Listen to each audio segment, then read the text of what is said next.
Tutoriel. Comment convaincre une entreprise établie de faire votre promotion auprès de ses clients? Quand on veut lancer et développer une activité de façon rapide, une des ressources qui nous manque le plus, c'est les fonds, l'investissement financier nécessaire pour faire une campagne publicitaire massive. Et en fait, s'il y a bien un conseil que je donne à mes clients quand ils veulent avancer rapidement pour avoir d'un coup beaucoup plus de clients, c'est pas de chercher partout comment faire des emprunts pour investir dans une grosse campagne de pub dont on ne saura pas si elle va marcher. C'est plutôt de chercher à trouver un partenariat décisif qui va nous amener beaucoup de clients d'un coup. C'est ce que j'ai fait quand j'ai lancé le mouvement des entrepreneurs libres sur mon site Le Marketeur Français en 2010. En fait, au lieu d'investir énormément en publicité Google AdWords ou en publicité Facebook, je suis plutôt allé voir un de mes anciens clients de consulting, Olivier Roland, à qui j'ai proposé de faire la promotion de mes produits auprès de son audience. En fait, nous avons inclus en bonus auprès de son public, les membres de sa formation Agir et Réussir, inclus en bonus une webconférence avec Sébastien Knight, expert du marketing, qui allait partager ses meilleurs conseils. À la fin de cette webconférence, j'ai fait une offre pour ma première formation de marketing pour entrepreneurs et c'est ce qui m'a permis tout de suite de dégager dans le tout premier mois d'activité du mouvement des entrepreneurs libres un chiffre d'affaires à 5 chiffres puisque cette webconférence a dû résulter en 15 000 euros de vente à peu près, entre 10 et 15 000 euros de vente. J'en ai refait d'autres avec d'autres partenaires, des blogueurs, des formateurs, en sachant que ce que je proposais était complémentaire. Donc, comment est-ce que vous pouvez faire de même? La première étape, c'est d'identifier des entreprises dont la clientèle est complémentaire à la vôtre. C'est-à-dire, ce que vous avez à proposer est différent de ce que propose déjà cette entreprise, mais les clients sont sensiblement les mêmes. Et en fait, la première étape, c'est donc de trouver ces entreprises et la deuxième étape, c'est d'entrer en contact.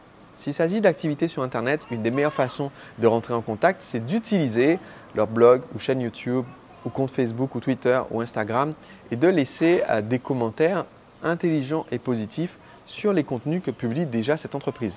Je peux vous assurer que tous les blogueurs, les youtubeurs, les instagrammeurs en fait lisent leurs commentaires. Même ceux qui ont déjà beaucoup de succès, même ceux qui ont des milliers de personnes qui les suivent, ils lisent les commentaires. Et en fait, c'est tellement rare un commentaire intelligent sur Internet que je peux vous assurer, nous connaissons tous les commentateurs réguliers qui laissent des commentaires intelligents. Donc, au lieu de laisser des commentaires du genre LOL, JM pour dire ouais c'était drôle et j'apprécie beaucoup votre contenu, laissez des commentaires en réellement où vous avez pris 10 minutes de réflexion en disant comment est-ce que je peux apporter de la valeur avec mon commentaire. Ça peut être lister les points clés que vous avez retenus de la vidéo, ça peut être faire une suggestion pour aller plus loin, ça peut être donner un conseil ou une recommandation à la personne qui a fait ce contenu. Eh bien, c'est une bonne façon de se faire remarquer. Et quand vous avez franchi cette première étape, ensuite, utilisez le formulaire de contact ou un message privé pour dire tiens, j'apprécie ce que vous faites, j'ai notamment aimé tel contenu que vous avez publié et je pense que j'ai des idées ou des suggestions qui peuvent aider à vous abonner vos clients. Est-ce qu'on pourrait en discuter rapidement sur Skype? Et en fait, ce genre de contact est beaucoup plus facile quand vous êtes déjà reconnu par les commentaires que vous avez laissés par le passé et débouche très facilement sur une conversation. Et au cours de cette conversation, l'étape suivante, ce n'est pas de parler de votre produit ou service, c'est d'abord d'écouter, de demander quels sont les projets de cet entrepreneur, quels sont les projets de cette entreprise, qu'est-ce qu'ils sont en train de développer en ce moment et de réfléchir dans votre tête en quoi est-ce que ce que j'ai à proposer peut être en alignement avec les projets préexistants de cette entreprise.